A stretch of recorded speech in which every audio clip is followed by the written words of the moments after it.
Welcome to the second ever fully inflated football video podcast. This show is brought to you guys by Patreon. That is my Patreon, patreon.com/ThatFranchiseGuy. I need to get this out of the way right away and say thank you everyone who has signed up recently. Your support has just blown me away. If it were not for Patreon, this show would not exist. A lot of the stuff I do on YouTube would not exist. My Madden roster might not exist. Your support goes so far. So this show is brought to you guys by my Patreon. That's patreon.com/ThatFranchiseGuy. If you want to show your support for everything I do and get exclusive access to my weekly picks, I'm working up a new film room on there on Patreon as well. You can show your support on Patreon. That's patreon.com/ThatFranchiseGuy. And then I do want to say, before we get into the week 2 reactions, we got lots of football ahead of us. I know there were some technical difficulties last week. I have floated the idea of doing this show as a live stream and feed to you guys, and then we could, in theory, have a live mailbag questionnaire as well. That could be down the horizons as well, but for now, I want to weed out these technical difficulties. I know that my voice and video were not in sync last week. I honestly believe it was on YouTube's end, so I'm hoping that does not happen this week. I'm doing this recording with a different software this week, hoping that that issue is resolved. So we'll see how that goes. Regardless, thank you for watching. Thank you for listening. If you are listening on the podcast version as well, thanks for tuning in. A reminder, you guys can get this audio exclusive version on all of your podcasting services. Just search Fully Inflated Football Podcast. And last order of business, please do hit that like button on this video and leave a review if you are listening on your podcasting services. Really helps me out. All right, that is all out of the way. Let's get into the football, baby. I don't have any heading topic. We could dive into injuries and all that, but that's been, beaten to death at this point. Yes, there was a lot of injuries this week. It sucks. It's a part of football. It may or may not be a reaction to the shortened preseason. That science goes above my head. Injuries suck. It happens. We've had seasons like this before where star players go down. I think it was 2017, was it? Seemed like all of the stars were going down. So I don't know if it's COVID/lack of training related or not, but regardless, here we are. Let's talk about the football that did happen. Starting with the Thursday night football game. Man, was this exciting. And my first thought reflecting on this game is, if this whole Bengals, Browns, Burrow, Baker, a lot of B's to get straight with this potential future all-star rivalry. If everything plays out, just think of the swagger and energy and excitement that will live on with this rivalry surrounding these two young quarterbacks. We know that Baker is explosive and exciting and has that swagger when he's rolling, and Burrow has shown that as well. So this was a super exciting game. I want to talk about the Browns first, and then we'll talk about Burrow. So this offense, week 1 was not pretty. I think it was better than the final box score indicated, but week 2 is what this offense is supposed to look like, and it's scary, frankly. So the Kevin Stefanski offense, I'll explain what that is if you aren't familiar with what this Browns scheme under the new head coach Kevin Stefanski truly is. But if you were to ask me to pick any NFL roster to run this scheme, I think the Cleveland Browns might be my number 1 choice, and that is what is so exciting about this. And we saw it on full display on Thursday night. So the Kevin Stefanski offense is this Kyle Shanahan scheme, which you hear me say a lot. You'll hear a lot of people say it. It's Kyle Shanahan, Sean McVay. It's what Stefanski ran in Minnesota. It's Gary Kubiak's scheme. It's what Tennessee is doing. It's what Green Bay is doing under Matt Lafleur. Hell, it's what the Cincinnati Bengals are doing here under their head coach, whose name's escaping me at the moment, Zach Taylor. But it's basically shown across the league to be a very functional scheme. And what it is outside zone runs that play off of play action. And you run these outside zones to make these play actions with an emphasis on moving pockets to all look very similar. And what it does is it gets the linebackers to constantly play on their heels because they can't sit all the way back, or these running backs are going to get the edge. And they can't fully commit, because if they do, what might look like the outside zone you saw 3 plays ago is actually going to be a play-action boot with a moving pocket, and you've got to get back and defend a crossing route. And that's incredibly difficult to defend, and defenses are still trying to figure out how to do it, and the Bengals clearly failed to do so on Thursday night. But looking at the Browns roster, this is why this makes the most sense, and I kind of feel bad that I didn't put as much emphasis on this as I could have, but I think we really saw it on full display Thursday night. So, starting with the quarterback, obviously, Baker Mayfield is, this might come off as a Baker insult, but it really isn't. I'm just saying he's the perfect scheme fit here. In a lot of ways, he is the best version of Ryan Tannehill, Kirk Cousins, Jared Goff, who we've all seen have incredible success in this scheme. What I mean by that is he has a remarkable deep ball and is mobile. He has the best traits of Kirk Cousins, Jared Goff, and Ryan Tannehill all combined together. He can move on these moving pockets like Jimmy Garoppolo, like Aaron Rodgers, who runs this scheme, like Ryan Tannehill. He can make all of these tough, almost point guard-esque throws on screens. He can roll out and hit a 50-yard bomb, which leads into his arm talent and deep ball placement that has proved to be phenomenal in the NFL. He is basically a better version of Tannehill, Goff, Cousins. Like I've said, perfect fit for this scheme. The running backs, so perfect, mainly with Nick Chubb, who is the perfect balance of basically Dalvin Cook and Derrick Henry. He has the vision and breakaway speed of Dalvin Cook, but the power of Derrick Henry. Unstoppable when this thing gets going, especially when the blocking up front is as good as it is. This is shaping up to be like one of the best offensive lines in the league. Wyatt Teller at right guard was supposed to be a weakness for this team. He's been their best offensive lineman. And correct me if I'm wrong, I'm pretty sure Jack Conklin, who was a massive free agent signing, who, by the way, kicked ass and took names doing the same thing for the Tennessee outside zone offense last year, had his best season in this scheme. He should be coming in here, and I'm pretty sure he didn't play Thursday night, so that's only going to get better. And then you have Jedrick Wills coming out of Alabama, a top rookie tackle pick, who fell into their laps. He's one of the freakiest, just perfect scheme fits here. His ability to get on the move and zone block on the move is phenomenal. And then you take a look at these receivers, it's perfect. They have 3 tight ends that can play. And then you have, of course, Odell Beckham. And the last thing that this outside zone scheme does is it sets up these receivers perfectly to get one-on-one matchups. And I don't think there's a receiver in the league that I would take when healthy for Odell Beckham, which is a question mark, but I don't know if there's a receiver in the league that I'm taking over Odell Beckham just on you get a one-on-one, you get about 5 or 6 seconds to get open deep, and then track the ball and embarrass the D-back on a one-on-one matchup to not just embarrass him at the catch point, but embarrass him after the catch as well.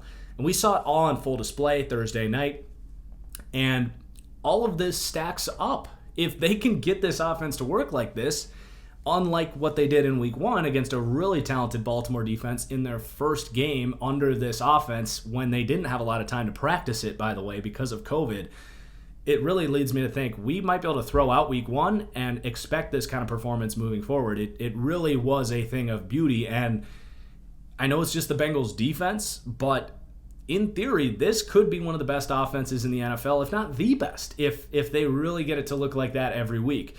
As for the Bengals, this is just the Joe Burrow show. Really is. I mean, William Jackson's been great. That's a positive note if you want to talk about something that isn't Joe Burrow related. But we're not going to really dive into the Bengals defense. It's terrible. They aren't tackling. They can't generate a pass rush. They're out some of their better players with Geno Atkins. I think DJ Reader is out, who's a big defensive tackle signing, so their interior defensive line's a mess. But overall, the Bengals aren't going to win a lot of games this year. And that was kind of to be expected. But with Joe Burrow looking as good as he has looked, really through the last 6 quarters. And the first 2 quarters, we saw them kind of holding him back, running the ball a lot on early downs, a lot of screens, but you could see against what we now know is a really good Chargers defense who effectively shut down Patrick Mahomes for the majority of that game. Joe Burrow carried. And he did the same thing in this game. Is the only reason this game was remotely close was how good Joe Burrow is. He's under remarkable amounts of pressure.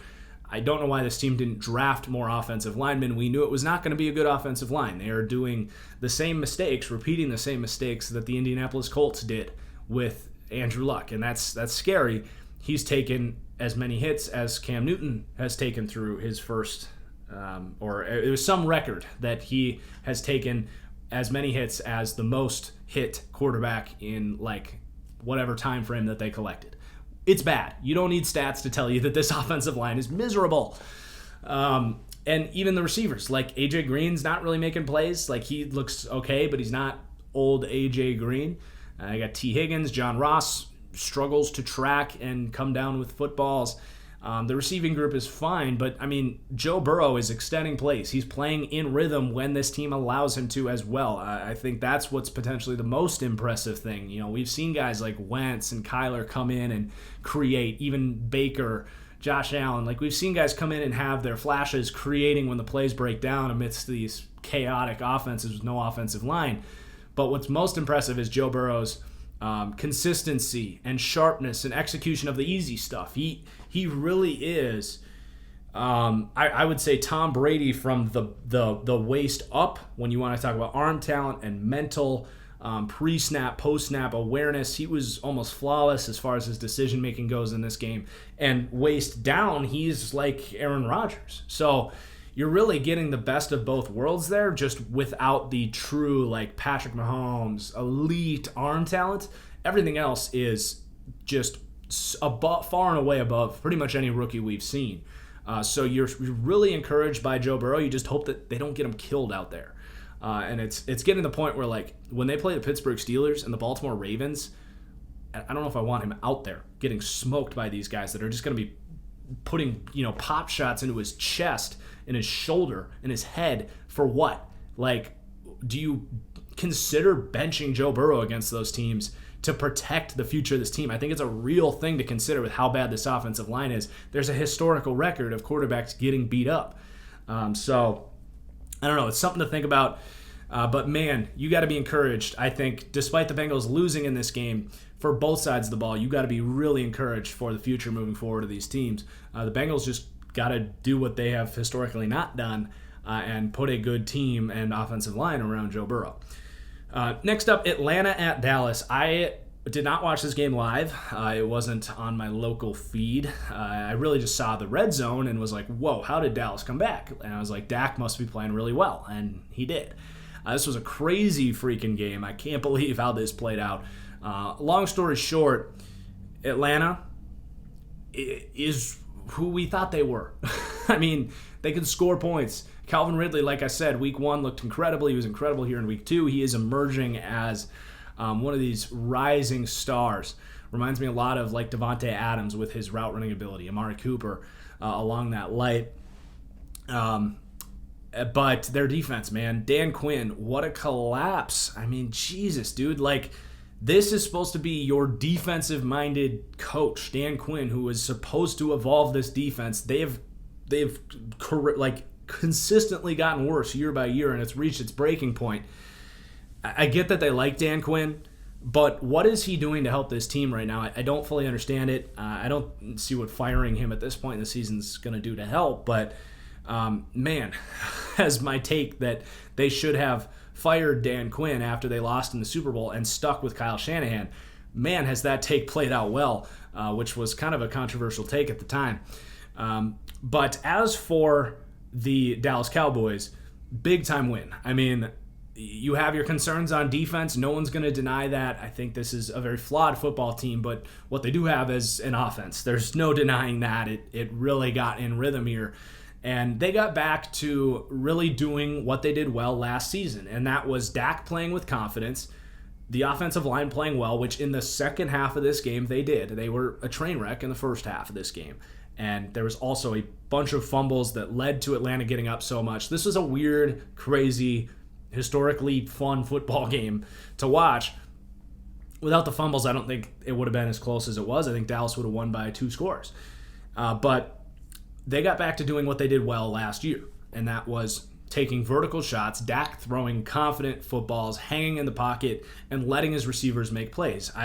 I've been down on Dak Prescott because I do believe that he leans on his receivers to make these big plays because he doesn't always do what I want to see from an elite quarterback on third down. I think far too often he will kind of, I don't want to say predetermined, but he'll take a step back and instead of taking a moment to manipulate the pocket, extend plays, and create with his feet that he's very well capable of doing, and there's highlights of him doing this, it's just a matter of him consistently doing it.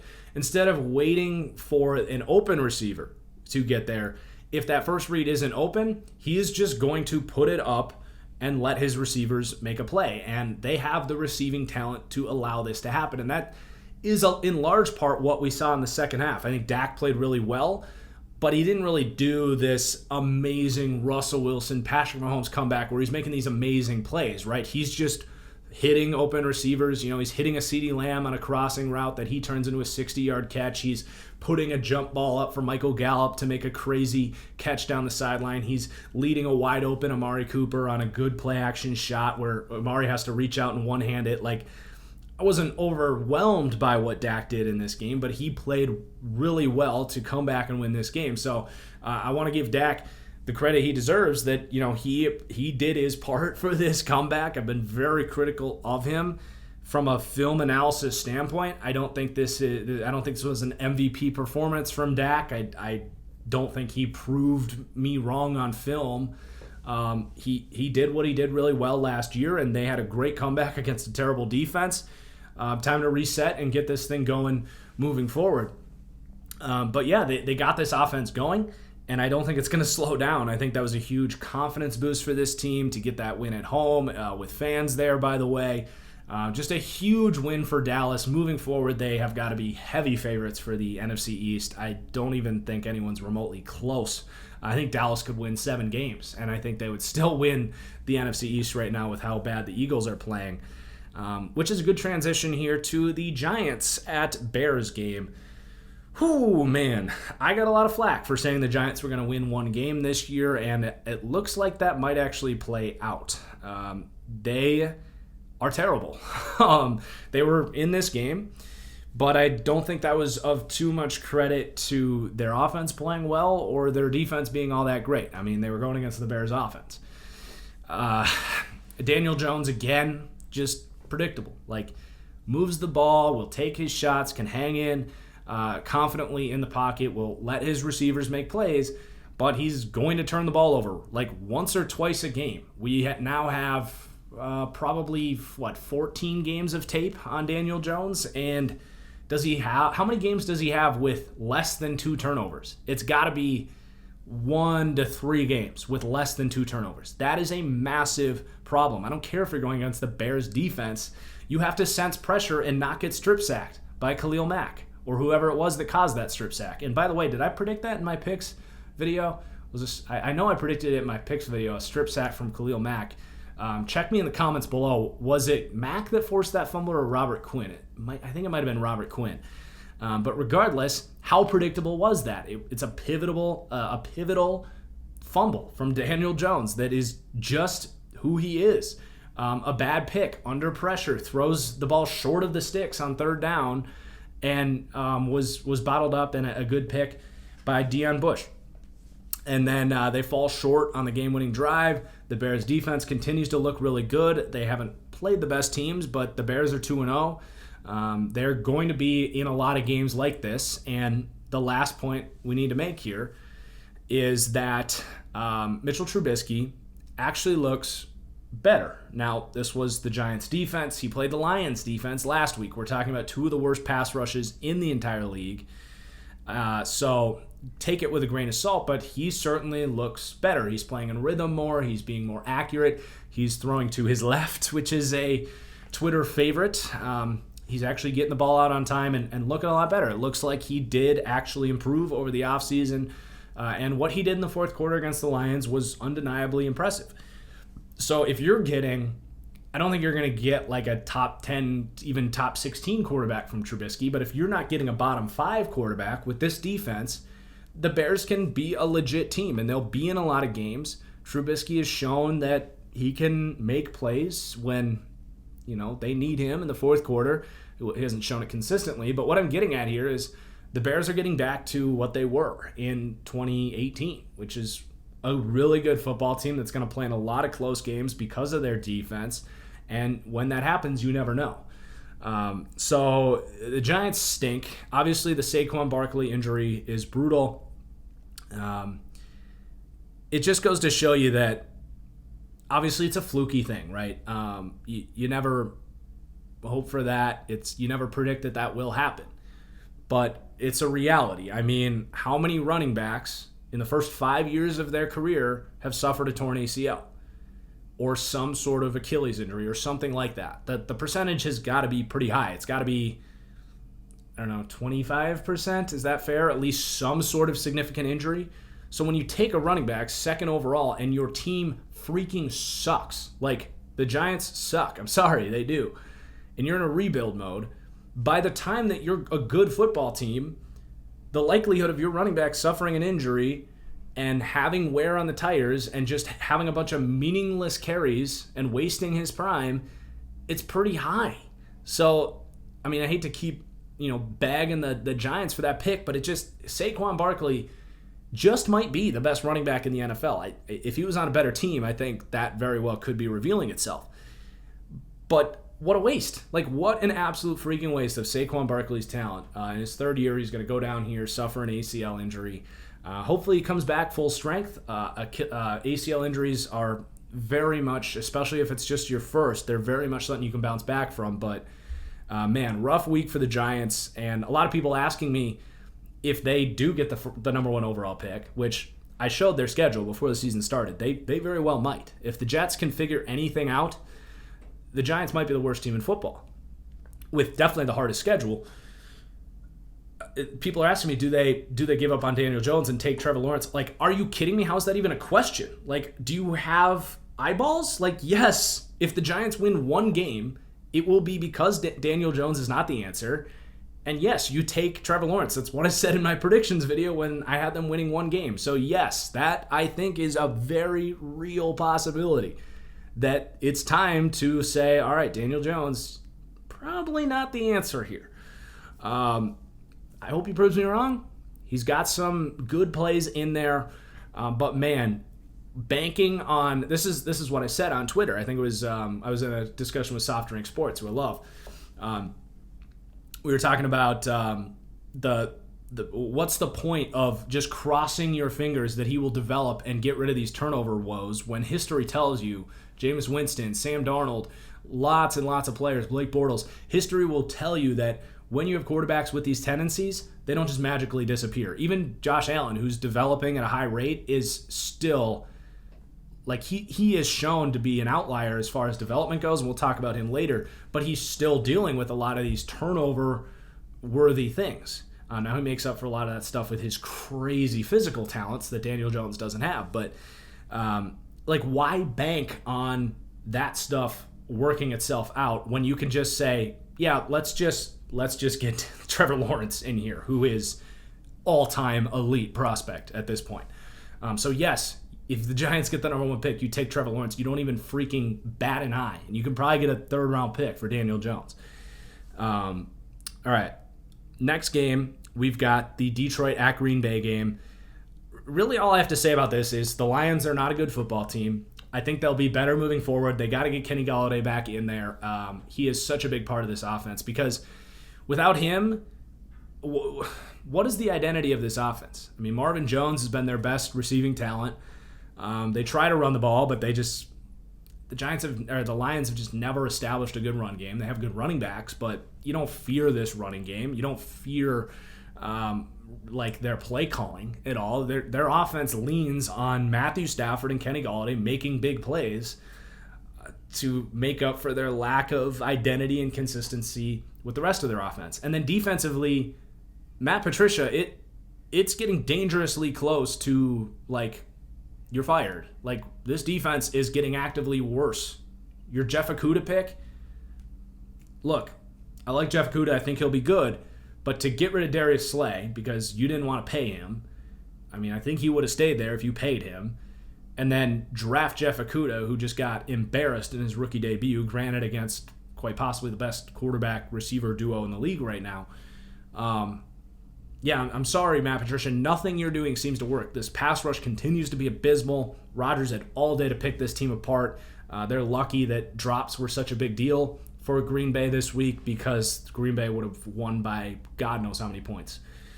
The Lions are just a stagnant team with a coach that just continues to prove everyone pretty much right. And then for Green Bay, I want to talk about Aaron Jones because this was a pay-me kind of week for Aaron Jones. And I talked about the resurgence of the run game last week. We're seeing a lot of teams paying these running backs. We talked about the Cleveland Browns and kind of this scheme. And I think it's such a difficult conversation because I know that if Green Bay decided we're going to go with A.J. Dillon and maybe we draft a Chuba Hubbard in the second or third round next year, or we go and sign JaMychal Hasty off of the Niners practice squad, I'm pretty confident that they could replace 90% of what they get from Aaron Jones.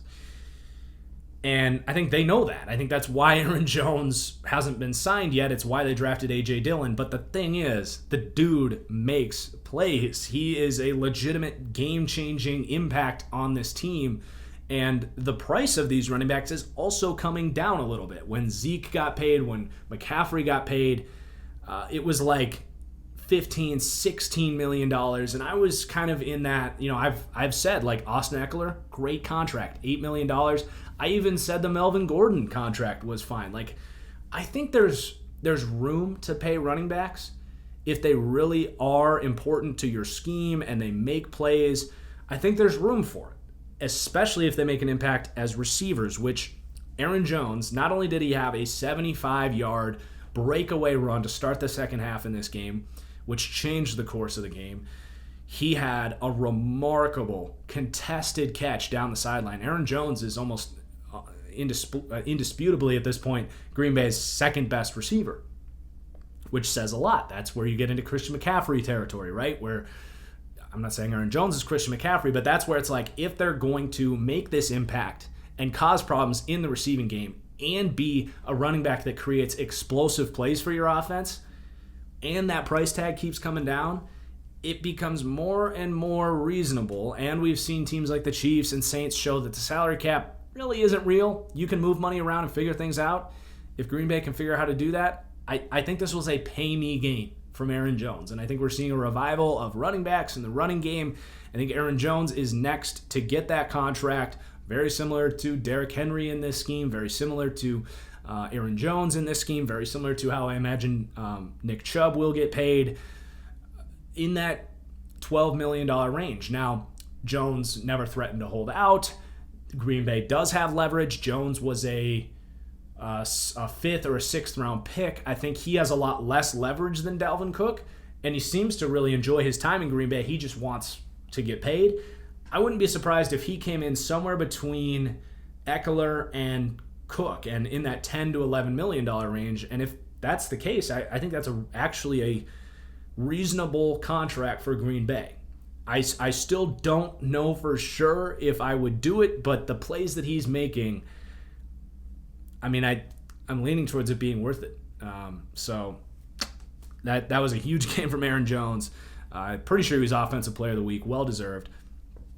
Then I just want to talk about Green Bay's kind of resilience, their culture, and Matt Lafleur. So this team got a lot of criticism for winning 13 games last year. Weird, I know. But they won a lot of close games last year. And people are like, oh, that's just, luck. It's going to, fade away. Like, they didn't blow anybody out. But when you really watch the games, they had a certain script, right? They wanted to control the game with defense, running the ball, and then when they needed plays on third down, they were like, we have Aaron Rodgers, he can do these things. And he consistently made those plays on third down. And there was a reason, I think, that they won a lot of close games, because that's what they were comfortable doing. They knew that they weren't going to get into all these shootouts with other teams and win, because they don't have the explosive weaponry to do it. Now they're getting more and more towards having that as an option this year with how this offense is playing. But I want to reflect on the culture that's in place here. and how they're handling things in this weird season. This is a resilient team. They were down 14-3 in this game, and they stormed back to the point where by the time the third quarter hit, there was no doubt in anybody's mind that Green Bay was going to win this game convincingly. Not many teams battled back from a 14-point deficit like that. And the last bit of credit I need to give on that is Matt Lafleur, who is now 15-3 as a head coach in the regular season. He's now 1-1 in playoff games, and I think is a phenomenal play caller. That is doing the best. I mean, he's known for working under McVay. He's worked under Shanahan. He is mixing and matching what he likes from those two different offenses and creating his own version of it here in Green Bay. I think his offense is more innovative than Minnesota's and Tennessee and what we've seen in Cleveland, in Cincinnati. Stefanski, I think, is really good, but with Kubiak there in Minnesota, it's been a little ugly right now. I think Lafleur is actually innovating and creating his own offense, which is really important. It's adapt or die in the NFL. It's a copycat league, but the teams that truly win Super Bowls are the teams that get ahead of the game, predict trends, and change. And I think Lafleur is showing the ability to do that. He's doing some really creative stuff here in Green Bay. And the most notable thing is this is a little bit unlike those San Francisco offenses where they're having more of those traditional pro-style dropbacks, right, on earlier downs. They, of course, run the heavy package stuff, but he's doing such a good job to say, I do have Aaron Rodgers here. Like, I want to implement that stuff that I know works, but let's mix in some, spread offense concepts, some of the stuff that we know Aaron Rodgers does well, and it's really clicking here in year two. So I think it's really impressive. I appreciated that they kind of went for a kill shot late in this game. Detroit was gaining some momentum, kind of garbage time comeback stuff, and it was starting to feel like, okay, this game might end a little close. This Green Bay defense is not playing well, and they called play. I think it was actually an adjustment from Rodgers, but it was a traditional passing concept, and he checked out of it, and maybe it was a run, and Rodgers just checked it to a pass. I don't know for sure, but at the end of the day, that is allowed under LaFleur's scheme here for Rodgers to do that, and they take a shot to MVS down the sideline. Thank goodness he came down with it. It's always a 50-50 chance that MVS is going to catch it, whether he's wide open or in double coverage. The roller coaster continues with him, by the way. He had some bad drops in this game. Dropped a wide open, easy touchdown. Yeah, I mean, I think everything that's going on in Green Bay, they really are hitting the ground running this year, and I think they got some stuff to figure out on defense, but offensively, they really are playing in rhythm right now. All right, so next up we got Denver at Pittsburgh. I tweeted about this, but I had to turn this game off. Ugly game, really ugly game. Just Denver. My heart pours out for Broncos fans. You lose Von Miller to start the season. Drew Lock is now out for about 2 months. You're going to have Blake Bortles and Driscoll. I always want to say Jack Driscoll. It's Jeff Driscoll. Are your quarterbacks. Cortland Sutton is out for the season. It's over. The season is lost. Injuries have ruined it, and your division's too tough. It's over. I mean, I don't want to get into Kaepernick here. I don't want to get into like how many quarterbacks have been signed ahead of him, but I do legitimately think if Colin Kaepernick does want to play, this would have been the spot. Like, he fits the, tall, strong-armed quarterback archetype for John Elway. It would at least get Broncos fans to be interested in the games. If you want to get political for a second here, Denver's a very liberal city. I don't think they would have problems with all of the stuff. But let's not get into that. I genuinely think that this should have been Colin Kaepernick if he wants to play. We know Blake Bortles can't play, but at least it would, like, if I'm a Broncos fan, and I think there's plenty of instances where Colin Kaepernick does not make sense. But this would be like Colin Kaepernick would start probably the rest of the season. I don't know if Drew Lock or whatever. But, I'm going to just drop it right there. I think that might have been a great move from ownership and just to spark some interest in a lost season. Not to sell tickets, but just to keep fans interested. But anyway, let's move on from that. Let's talk about the Pittsburgh Steelers, who continue to look good on offense. Big Ben is playing well. He's mostly back, I would say. I don't have any notable concerns about him. He had a great deep ball from Chase Claypool now in back-to-back weeks. That's really good to see. I mean, that was my big question was like, how much is that deep ball going to be present? And I think Claypool is opening that up. They have James Washington as well, who can get vertical. Deontay Johnson can get vertical, and Juju can get vertical as well. So I don't think that's what they want to do. I think they want to have this quick-hitting passing game. I think they want to run the ball effectively with James Conner, who was much better this week. But the offense looks good. The Steelers' defense is incredible. They were just swarming the pocket all week long. We get Texans, Steelers this week. The poor Texans probably had to play the three best teams in the AFC for the first 3 weeks, which is a brutal start.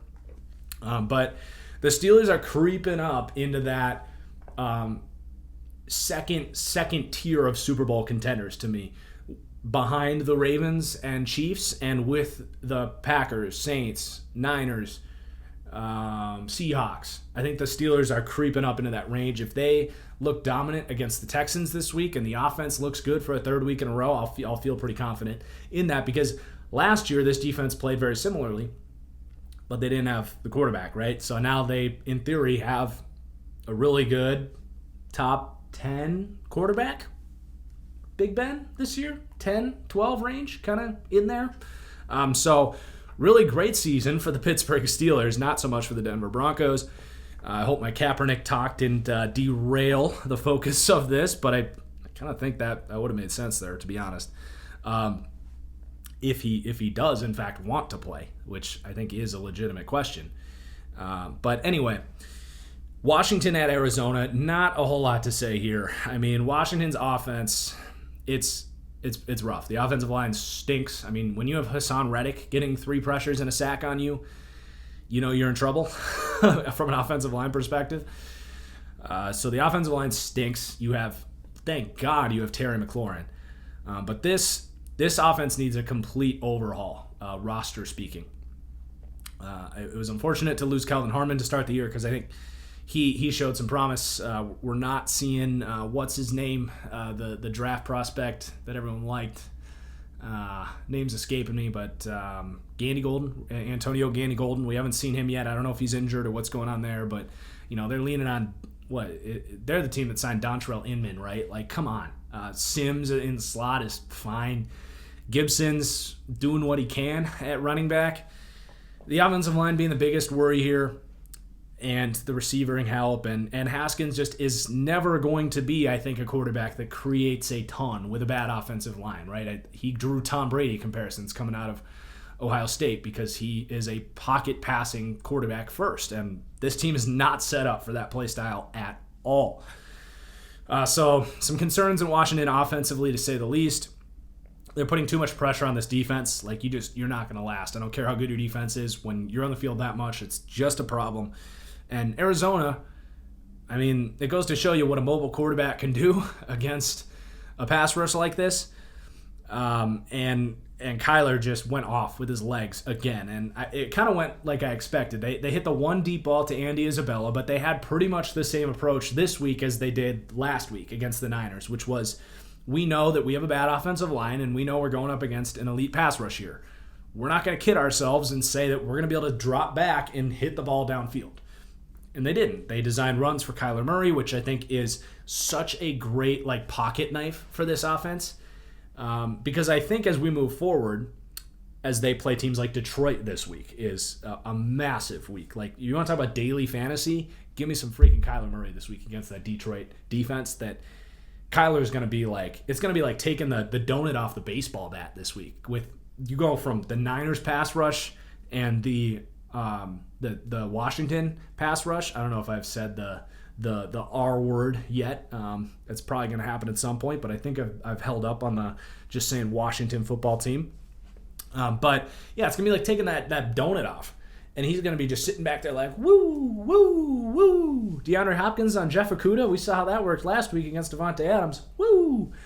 I think this is going to be a blowout for the Cardinals, and if that's the case, do we see the firing of Matt Patricia? If the Cardinals come out and put up like 45 points on the Lions next week, and I think this has played out almost exactly like I predicted with these two defenses, where they're like, let's just have this little pocket knife with these design runs, and let's get Kyler going with his feet. But once we can get some pass protection, let's open this thing up.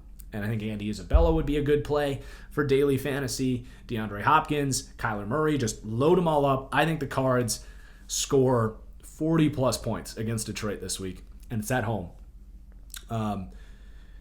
Then we've got the Jags at Titans.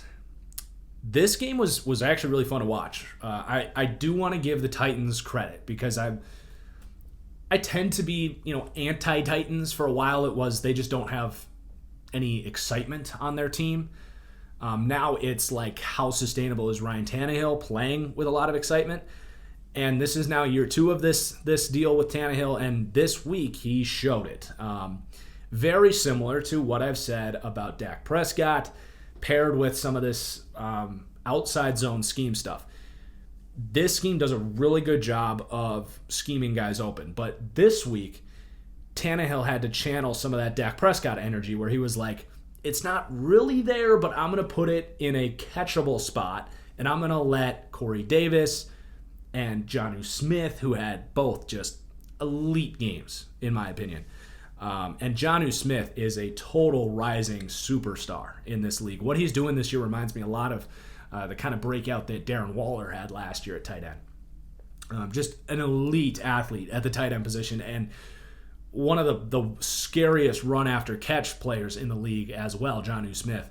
But yeah, Tannehill, really good game. Hung in the pocket in the face of pressure and just put good balls downfield. His vertical placement continues to impress. And when that's there and he's throwing these things with confidence, there might be weeks where it doesn't work out, right? There might be weeks where the contested catch rate just doesn't go his way, where guys aren't getting open. I do think he still depends on the scheme and these receivers making plays. But in like a Jared Goff, Kirk Cousins light, where he can be a top 16 quarterback, and that's further than I think anyone ever thought Ryan Tannehill would get after he was effectively released by the Dolphins for, traded for nothing. But as for the Jacksonville Jaguars, who we're going to see tomorrow night, and I do think the Jags beat the Dolphins because this is a good football team, the Jags. They're a very competent, I think even contender for the 7 seed. If that 7 seed is a 8 or a 9 win team in the AFC, I think the Jags could be there. Don't know if they'll win the AFC South. It could happen, but I probably wouldn't bet on that. Gardner looks really good. I think Gardner is what I thought Baker would be, because I was wrong on Baker's arm strength, right? I admitted that in his first start. I was like, whoa. For whatever reason, the NFL cameras revealed to me that I was wrong about Baker's arm strength compared to the college tape. But I said he's going to do some nice things in the pocket. He's going to create. He's going to play kind of Case Keenum-esque, but better. Like I said, a better, more accurate, stronger-armed Case Keenum. That, to me, is Gardner Minshew, which is a quarterback that I think can be a quality starter in the NFL, a top 20 starter or so. I think he's going to have a really good game against the Miami Dolphins. No pass rush at all. I think he's going to have all day. But he doesn't even necessarily need all day, right? He creates out of structure. He is really good with his feet and manipulating the pocket and buying time. Keeps his eyes downfield. He is a genuinely smart quarterback. He understands defenses. And I think he's going to pick apart the Dolphins on Thursday Night Football. I don't know what that spread is yet. I hope it's close because I will be taking the Jags on the spread. And Laviska Shenault looks great. Really great. I loved the Jay Gruden signing. I said from the get-go, this makes total sense. He is, picture what John Gruden is doing with the Raiders. Very similar. A bunch of quick-hitting, short to intermediate guys. Laviska Shenault is just perfect here. Catch and run guys, slants, quick outs. They're playing him at running back, throwing him screens. He is the perfect fit for this offense. I think it's opening everything up. James Robinson looks like a legit, almost poor man's Josh Jacobs for this offense. I don't know if I'd bet on it, but Jay Gruden as the future head coach for the Jacksonville Jaguars, I'm in. Because I think if you hire there's a chance that he would stay if you brought in a new coach, but I think someone else would hire him as a head coach if you don't. Kind of like the Kyle Shanahan thing. Like, even if they win 8-9 games, I don't think they're winning games because of Doug Marrone. I really don't. I think that this is Jay Gruden and the offense of the Jags. They've given up, 30-plus points both weeks. So I'm in on the Jags offense. I'm in on Minshew. I think I'm going to order a jersey. I'm a little hesitant because I ordered a Derwin jersey, and like a week later, he tore his meniscus. I don't want that to happen to Gardner Minshew, but I'm in on the Jags, and I will say they should have actually won this game. I know people don't like to hear that. Titans fans certainly will not like to hear that, but there was two really critical things that happened in this game that were really fluky things that, happen. But before half, the Jags squibbed it, and I would put some of this on Doug Marrone and the special teams. They squibbed it before half, and the Titans got the ball at like the 50, and then they throw one slant or whatever, and then they kick a 54-yard field goal to get 3 free points right before half. The Jags could have doubled up. I don't know if they were going to get the ball at half or not, but that's besides the point. They gave 3 free points. They ended up losing the game by 3. And then, right before the game-winning field goal for Tennessee, which in theory maybe should have been a game-tying field goal, the Jags got a stop, and the refs took it away from them. They threw a flag on Miles Jack, who just simply had his back touching the receiver's butt, and they were both diving after the ball, and they threw the flag, and it put the Titans. They should have punted. It was like 3rd and 7. They should have punted, and the Jags would have had a game. It would have been a tie game. Could have gone and won it, but they put the Titans in field goal range on a terrible call, and they win the game. So honestly, man, the Jags very realistically could have gone into Tennessee and beat them this week. Next up, San Francisco at the New York Jets. The Jets are just a train wreck. I don't really feel like talking about the Jets. I can't imagine there's a lot of Jets fans out there listening to podcasts right now because it's just so bad. I would just be waiting for Adam Gase to get fired. This was just a terribly coached football game. He kicked a field goal down 21 in like the third quarter on like a manageable 4th down. What? He ran the ball for no reason up the middle on like 1st and 2nd down every time with Frank Gore. I don't get the Adam Gase thing anymore. And someone was like, when did you get off the Adam Gase wagon? When was I on the Adam Gase wagon? When they hired him, I said, I kind of get it. Like, he's had successful offenses in years past. The candidates weren't amazing. If that's the best they could do, like, I don't think it's the worst thing. Sure, that's like kind of a wrong take. He was a bad coach. But at what point after he got fired was I ever like, oh, just give Adam Gase more chances? Well, technically I did say in April that this team rallied around him, and a 1-year firing is pretty rare. I mean, it happened in Arizona, but that's like a one-time thing. I said that this team did play for him. You had Sam Darnold, had mono. I do understand giving him another chance, especially when the coaching candidates this year weren't all that. But at no point have I been like very pro Adam Gase. I think I've been very fair of saying the coaching culture in the Jets organization is a disaster, and I think it's reached its tipping point where it's like, all right, we gave Adam Gase a chance to kind of see if he can hit the ground running with that momentum they had at the end of last year. Clearly not. He's lost this team. Get him out of there. And let's do everything we can to get a fair evaluation of Sam Darnold, because right now we're not doing that. I don't know if there's a college coach that would make sense. I did kind of have an idea, like, what about, I don't know if North Dakota State is the right answer here or who, but can we find, say, maybe like a Mount Union or one of these college teams that have really good offenses? Can we find someone that their season was canceled because of COVID? Can we find a head coach to just be an interim coach here and just come in and try to kind of see what they can do on an agreement that they'll go back to their school in the spring? It's just a thought. I mean, the Jets got to get creative like that. I think it'd be an interesting thing to entertain. I don't know if that's legally possible, but certainly a thought I had. That was more time on the Jets than I thought. As for the Niners, injuries galore, but that's what Shanahan does. He braces for injuries. A little bit reminiscent of when Garoppolo was down, 2 years ago? They still won a lot of tough games and looked like a competent football team with C.J. Beathard and the guy we're seeing out there right now, Nick Mullins. I think Jimmy will be okay. It was an ankle injury. He might end up missing a game. I want to say they play the Giants this week. I could be wrong about that, but if they're playing the Giants, they probably can win the game in similar fashion. Raheem Mostert is impressive as all hell, isn't he? I don't know how you can watch those breakaway runs and not think about Chris Johnson, the former all-pro running back for the Tennessee Titans, who was the fastest running back we've seen in a long time. And I think Raheem Mostert is matching that. He's not going to get the volume here to have a 2,000-yard season like he did in Tennessee, like Chris Johnson did.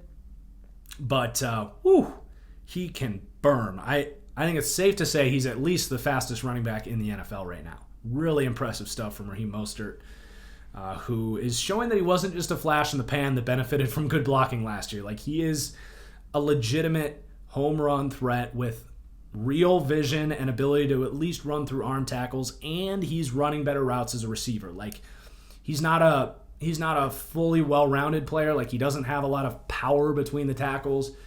That's why you're seeing Tevin Coleman getting a lot of work. I don't think he's a guy that could physically hold up. He's an older guy. He's more slender. I don't think he's a guy that would necessarily physically hold up if he got a big workload like that.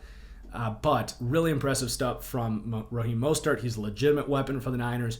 And, I mean, of course, Jordan Reed steps up in the shoes of an injured George Kittle and plays like a dominant tight end. He was really impressive in this game. He looked like the old Jordan Reed, winning tough catches, getting open in the short game. Really good stuff from Jordan Reed, who was just a no-brainer, like, signing for the Niners. I don't get why more teams don't do this. Like, if you are a contending team and you can get a flyer on a guy with a ton of potential, at least bring these guys in for a workout, right? Bring in Jordan Reed. If he looks healthy, sign the guy for $800,000 for 1 year. Like, why the hell not have as much depth as possible? What's the point of having, who was the guy? Daniel Helm, I think, is the guy that lost a roster spot because of Jordan Reed. What the hell is the point of having an unathletic Daniel Helm on your roster when you can bring in Jordan Reed for that position? It's just, some teams are just so dumb. Why are the Niners the only team that considered signing Jordan Reed? Like, if his agent is out there saying, hey guys, hey league, hey NFL, you remember that Jordan Reed guy that was at a time considered one of the best tight ends in the NFL, one of the best mismatch problems in the league? Yeah, remember him? Yeah, he's dealt with some concussions, he's had some foot injuries, but he's healthy. Like, if you want us to come out, we'll come out and try out for you. Why is it the Niners were the first team and only team that were like, yeah? And why is there not a bigger market to give him a larger contract? It just, great move by Lynch and the Niners. Just stud week for Jordan Reed, which I think surprised nobody that he played well this week. Then you have Brandon Ayuk, kind of got in there late in this game. I didn't see much of him early, but they were doing the Debo stuff with Ayuk like we expected when they drafted him. He's not known for his route running ability, but what he was known for was the same thing that Debo Samuel was known for coming out of South Carolina, and that was run after catch ability and speed. And he showed it late in that game. If they can get him healthy and get Jimmy Garoppolo back and get Raheem Mostert and Jordan Reed, like, they can weather any offensive injuries they have. I will say that losing Bosa does really hamper the upside of this defense, and they're going to have to be a more offensive-oriented team. So they're going to need Jimmy to play well. They're going to need this offensive line to keep playing great. They're going to need Ayuk and Debo and Kittle and Mostert and the play calling of Shanahan, by no means can we write the 49ers off because they lost Nick Bosa, but they're just going to have to do it in a different way this year, right? Like, they made that Super Bowl run primarily off of their defense down the stretch last year. They're going to have to do it in different ways. They're going to have to score more points. They're going to need Jimmy to be really sharp, but I think that's possible. So Minnesota at Indianapolis. The Vikings are awful. The biggest thing that stands out to me with the Vikings is their roster construction on offense makes no sense to me. I talked about it in the power rankings. Think back about what we said about the Browns, where you're running this outside zone scheme.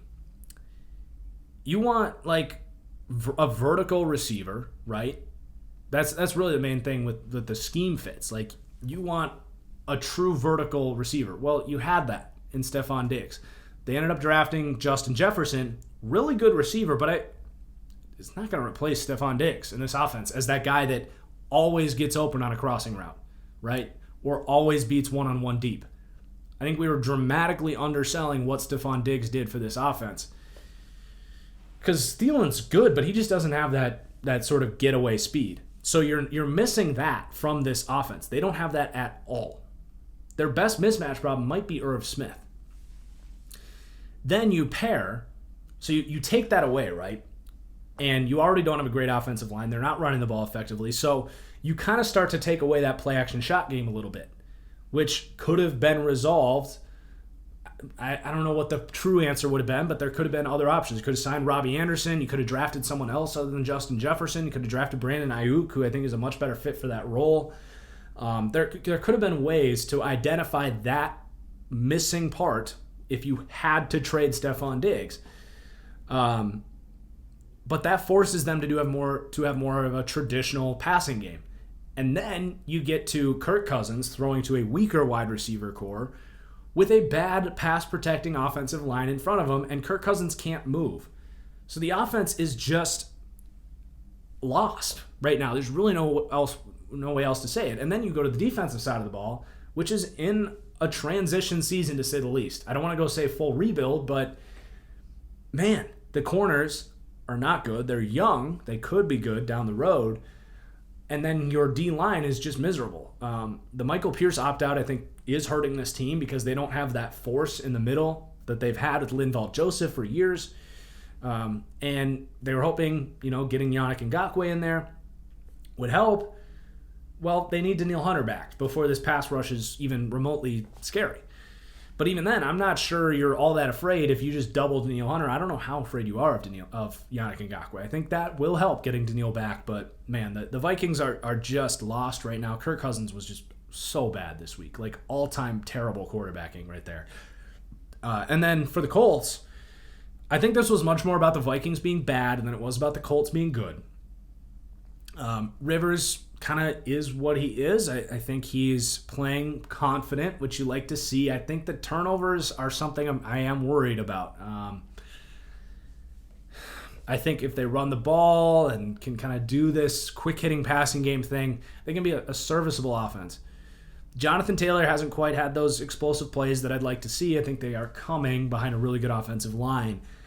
I just don't know if I'm all in on this Colts team yet or not. I really liked a lot of the stuff they did. I think Paris Campbell, it's not an ACL. I hope he can recover quickly. I think that's an explosive element that is a realistic pairing with Phillip Rivers because he can turn a slant into a 60-yard gain. I think that's something that they would love to get back. I will say Mo Alley Cox. This is Antonio Gates all over again. Might be an overreaction, but you get Phillip Rivers with a former basketball player. It's a good pairing. Let's just say that. Mo Alley Cox, I want to say he won the starting job this week. I don't know if Doyle's injured, but Mo Alley Cox was the full-time starter at tight end. But he looks good. He's good after the catch. He's got really good hands. He's really developed as a blocker over the last few years. He's been kind of a hidden gem, and it's good to see him take that full evolution. It's a guy that was a basketball star at, was it Wichita or something like that? Yeah, good for Mo Alley Cox getting in there. Was the Colts' best weapon in the passing game on Sunday. All right, we've got the Rams at Eagles game next. Rams are a really good football team. I can't think of amidst, non-Jets, Giants, Lions, other than that, amidst like real football teams, can you think of a bigger mismatch of coaching talent? I mean, the Rams come in here with an identity, right? They know what they want to do. They have their scheme that is proven. They're confident in that scheme. They come out, they run hurry up, they play sharp, they're well coached, they do the right things, they don't drop the ball, they block, they know their assignments, they're sharp, right? A well-coached football team with a plan that plays with cohesion. It's an underrated aspect of football. The Rams come in ready to go. And defensively, they're starting to get there too for the Rams with a lot of moving pieces and a new defensive coordinator. But offensively, they come out just sharp. Philly now for honestly going back to since Frank Reich left. And this is a take of mine that's been developing. I'm getting to the point where I'm out on Doug Peterson. I'm not impressed by his ability to unite the team in all of the ways we just described that Sean McVay is doing for the Rams. They don't have a plan offensively. They made all these moves. Howie Roseman had a plan, right? I'm going to give you all this speed. We're going to throw the ball vertical. But where is that showing up in the play calling? It's not. It's mostly centered around throwing basically hospital shots to your tight ends and receivers over the middle of the field where they just get plastered. And part of that's on Carson Wentz, who's not playing well.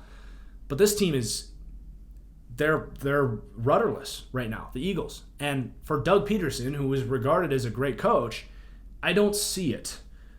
I don't see a team over the last 2 years that has been a good cultured football team. They've dealt with a ton of injuries, and that's hard to deal with. But when you get completely derailed, it's a concern. Now, this game was not on the offense. I need to make that very clear. The defense got embarrassed this week. Jim Schwartz got just completely outcoached in this game. The defensive coordinator for the Eagles. They didn't have an answer at all. They couldn't cover the receivers. They couldn't cover Higbee out of the backfield. These linebackers stink. They got completely outcoached from the blocking schemes. They couldn't generate pressure. Was just a disaster on defense. And it goes to show you that just adding Darius Slay is not going to solve your issues in the secondary. So the Eagles have got to get this thing back on track very quick. Well, they still could win this division with 9 wins this year, like they did last year. And I don't know who they play this week. They need a game against the Giants really quickly. Let's put it that way. They need a get right game against the Giants to figure out what they want to do on offense. Carson Wentz, I think his struggles were slightly overstated. He had a really dumb throwing the ball back over the middle of the field. The accuracy's been iffy now for a while. I think there's real legitimate concerns to be had about Carson Wentz, but I don't think it's all on him. I just think the Eagles have so much to figure out. It's a tough team because they have the talent. We know that, but they got to put it together. And they're not doing it right now, and I think that's in large part on Doug Peterson and Jim Schwartz as the coaching staff. And then I do got to applaud Cooper Kupp. Say what you want about his 40 time. I think he ran 4.62 or 4.58. That dude is not 4.6 fast. When he gets the ball, he has real football speed, especially after the catch. But he's always so freaking wide open, too, that that guy can run. So kind of like Jarvis Landry has shown a little bit.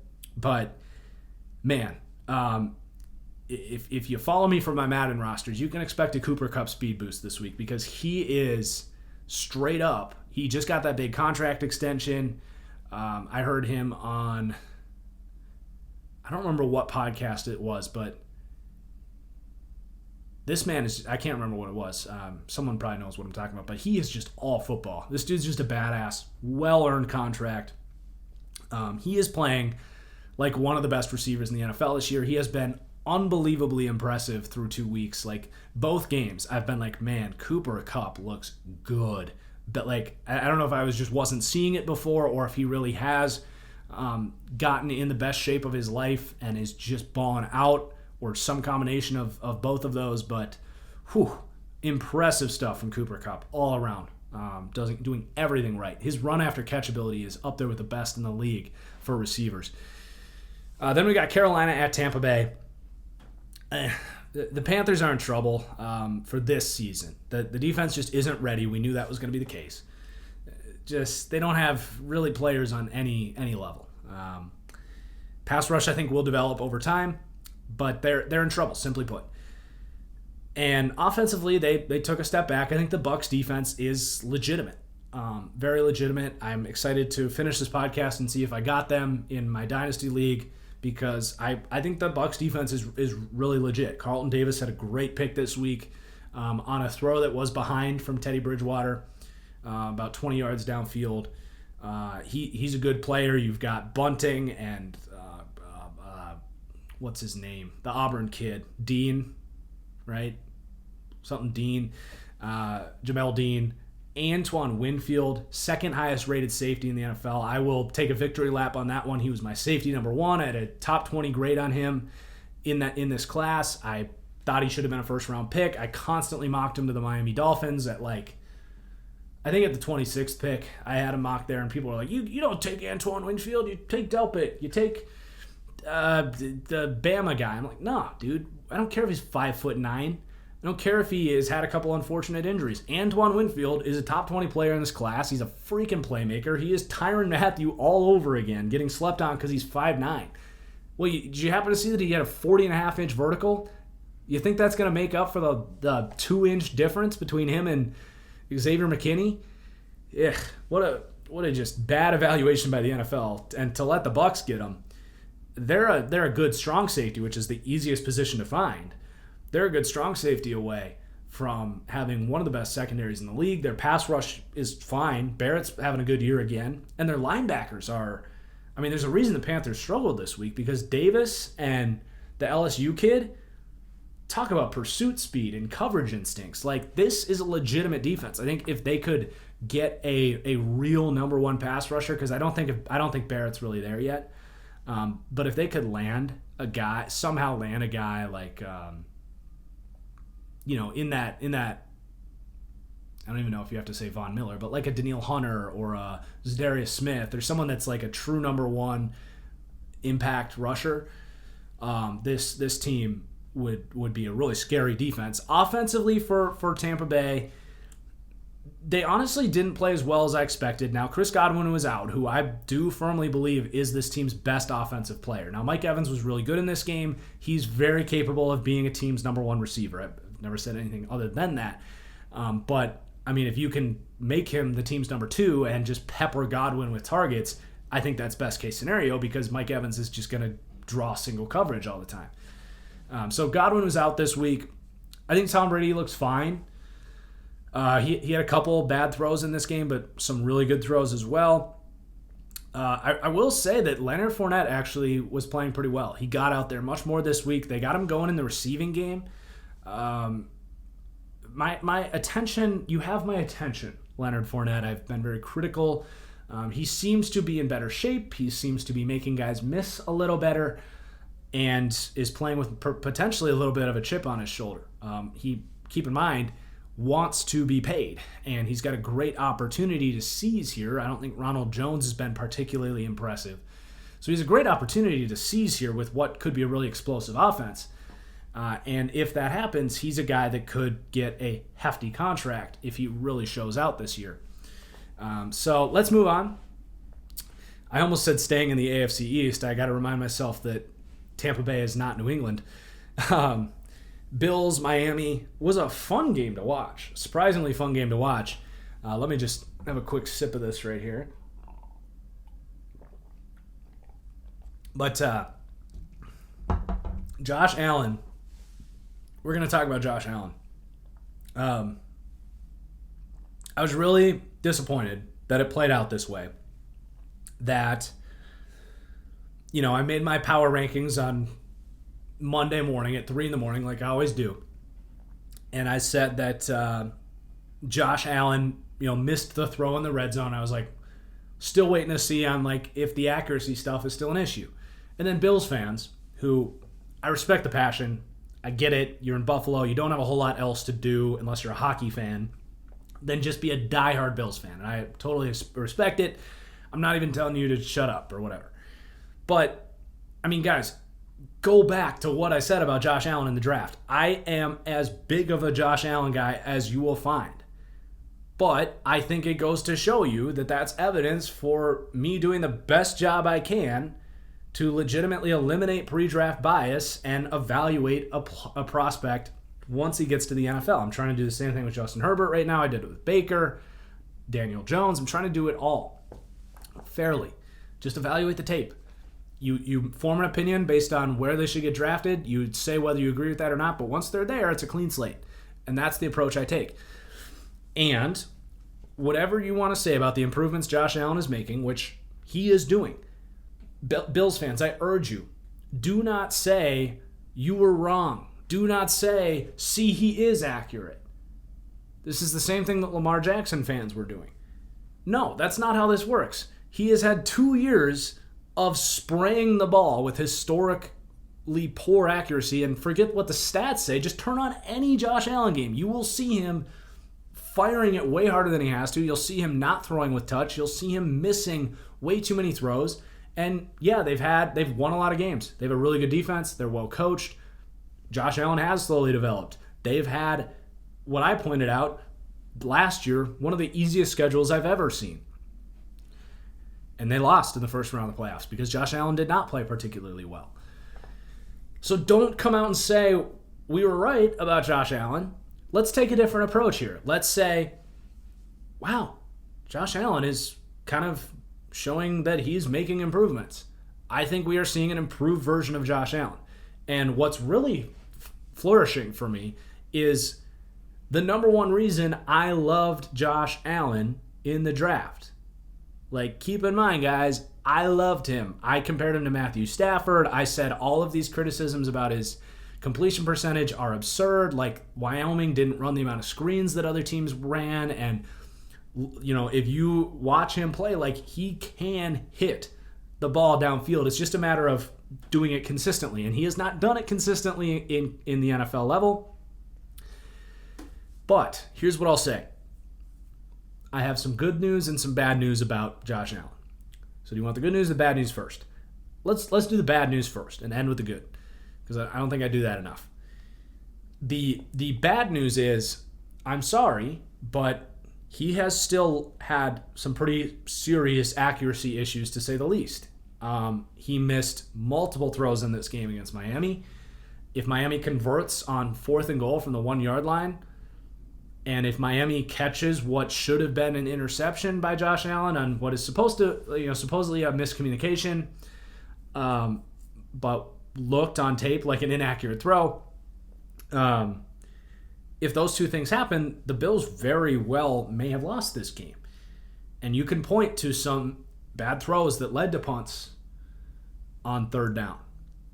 Now, he played great other than that, and I'll get to that. I'll end with the good on that. But that accuracy stuff is a part of Josh Allen. Now, I never thought Lamar Jackson would go from what was on tape and statistically the most inaccurate quarterback in playing at least 8 games in the history of Pro Football Focus charting. He missed the most throws to open receivers. It was like 30% in his first year. So all the Lamar Jackson truthers were like, you were wrong, look how accurate it is. What was it, week 2? And I was like, wow, he's really improved his mechanics. He looks a lot more accurate. Let's see him continue to prove it over time, right?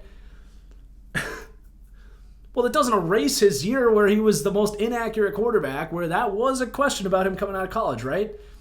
So here we are, Josh Allen, continuing to show accuracy issues. And the only reason that stuff gets brought up is if you want to win playoff games, you want to beat peak Tom Brady, you want to beat Patrick Mahomes, you want to take on Seattle in the Super Bowl or in the AFC Championship, you want to be a real Super Bowl team, you can't be constantly afraid that on the most pivotal 3rd and 7 in the game that is inevitable, that he's going to miss that 10-yard out. that he's going to overthrow the guy deep. That stuff matters when you're talking about guys like Lamar Jackson and Josh Allen, who are first-round picks with a ton of talent. I don't care if you win 10 games and lose in the first round of the playoffs. That's not what I'm looking for in analyzing games, right? I want you to elevate and be a Super Bowl winning quarterback. And the jury to me is still out on Josh Allen's accuracy. Can it be accurate enough? Can it evolve enough? And that's where I want to end on the good here, because I do see growth. I genuinely see growth, and that is so promising. I'll talk about that growth, but my point here is I think the accuracy is still a question mark, and we will find out over the course of the season on where is that balance, because what I am seeing from Josh Allen is potentially the most important thing I could say about him. And we'll see, because he's played the two worst pass rushes in the NFL, quite possibly, with the Jets and the Dolphins. I can, and most of you probably can because you follow me, but most NFL fans probably couldn't tell you a pass rusher on the Dolphins or the Jets. So he's had a lot of time to throw, and the offensive line has looked really good. But my favorite trait of Josh Allen, besides the physical tools that are staring everyone in the face, right? My favorite trait of Josh Allen that I didn't think he got respect for was something I'm super critical of Daniel Jones, for example, of Justin Herbert, of prospects in the past.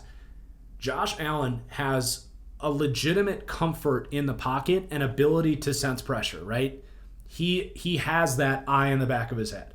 He has that feel for the pocket. He knows when to hang in and throw the ball downfield and when to bail. That is one of the most rare traits that a quarterback can have, and I think he's always had that. And I think that's part of what gets Bills fans so excited, and that's why I liked him so much. And to me, what I'm seeing in the first 2 weeks, and it very well may just be the pass rushes he's facing suck, because they do. But from what I'm seeing, he looks even more comfortable in the pocket. I see him scanning the field. I see his footwork improving. I see his throwing mechanics improving. And most importantly, I see him throwing with touch, which, like I said earlier, that is something he hasn't done a whole lot of. But man, would that be important, right? If the game is slowing down and it's leading to him, while sometimes those throws are inaccurate, he's at least making the right throws consistently. And that is going to eliminate a lot of the turnover questions that he has. Fumbling stuff, trying to do too much, forcing a few too many balls, it's still very much in the cards. But to me, I see the game slowing down. He looks more comfortable. Let's see it against real defenses, but that's huge. And I think it's really, really showing a lot of upside for this offense against some pretty bad defenses. And, of course, how good is Stefon Diggs? I think seeing what the Vikings look after trading him and what the Bills look like with Stefon Diggs, he might be a pretty freaking good receiver. Yeah, kind of a yikes on that trade from Minnesota. I get that he wanted out, and he seems pretty happy here with how Josh Allen's playing. But I probably would have found a way to keep Stefon Diggs if I was Minnesota, if I really wanted to win this year. Shows you the value of a receiver that can create separation. As for the Dolphins, we've spent a lot of time on this game. I talked about their pass rush. It's awful. I don't really get what we're doing here. Are we just waiting to see if the linemen you drafted are going to work out for Tua? I'm not going to say I necessarily disagree with that. Is that the plan? I think that's the right decision, but I feel like they're just going to end up getting tired of this. They're going to get tired of losing with Fitzpatrick, who can make some splash plays, but is just a couple interceptions a week waiting to happen. Whose arm talent looks completely lost right now. He's fine. Fitzpatrick can make some plays, but his arm talent is poor right now. The receivers here I think are fine. I like Parker. Preston Williams is doing some nice things. Mike Gesicki looks great. You get Myles Gaskin going. If if they're going to give this a few weeks with a bunch of rookie linemen to kind of play out, see if they can get some better pass protection here, then go to Tua. But, I mean, you drafted him because you believe he's healthy. All reports are he's healthy. I don't know the medical reports. I don't know if he's a high risk for re-injury right now until his hip fully heals or whatever. If that's the case, I don't believe that's what's happening here. I don't know. Excuse that. Let me silence my phone real quick. But yeah, it's one of those political spam texts. You guys getting tired of those yet? But yeah, I just don't fully understand what we're doing here in Miami. The defense is terrible. The moves they made on defense never made sense to me. The Shaq Lawson signing, and they signed Agba. Like, did they really think they were going to improve their pass rush? Kyle Van Noy is like maybe your best pass rusher. Like, what does that say about your defense? Granted, Byron Jones was out in this game. That was supposed to improve the secondary. The safeties look terrible here. That was always going to be a problem. I think McCain's fine. Miami is just hapless right now. I said it. I think that they could have had a much better offseason. Whether they drafted Tua or not, I mean, you guys know I like Jordan Love more than Tua. I think the upside's higher. I actually like his tape better. But besides that, like whether you take Tua or not, I think the linemen they drafted could have been better picks. I thought the free agent signings were kind of lost hope, like just signing a bunch of overrated guys that are overpriced. I don't know. I liked their direction for a while, but now I'm not really buying into the Dolphins. This kind of feels like Detroit with Matt Patricia and Flores. I think Flores is a better culture guy than Patricia. I think these players really like Flores, but as far as like value-based team building and schematics, I'm not really buying what's going on with Miami right now. So I would like to see Tua, because he could really ignite some things if he's as good as so many people thought. You know, comparing him to Steve Young and Joe Montana and all this stuff. You know, I compare him to Alex Smith with a stronger arm. All right. 4 more games. We're probably not going to be shorter this week, but that's all right. Baltimore at Houston. I'm going to kind of skim over this one. I mean, Baltimore looks great. Their defense is swarming. Lamar, I'm putting the accuracy stuff to bed. Insert the Josh Allen comments about he's proved me wrong, man. Lamar Jackson has wiped away his rookie season and has established that he has really great mechanics that work for him. They're still a little funky, but, I mean, look at Phillip Rivers. I mean, you find what works for you. He's evolved his game, man. And they're not leaning on the triple option this year. I will say, if there's a concern with the Ravens, it's the offensive line. They have shifted to a more traditional passing offense, which I think long-term is the right call. I mean, no one wants to hear it, but I don't know if running Lamar into brick walls, you know, how many attempts did he have on that last year? 150 times plus?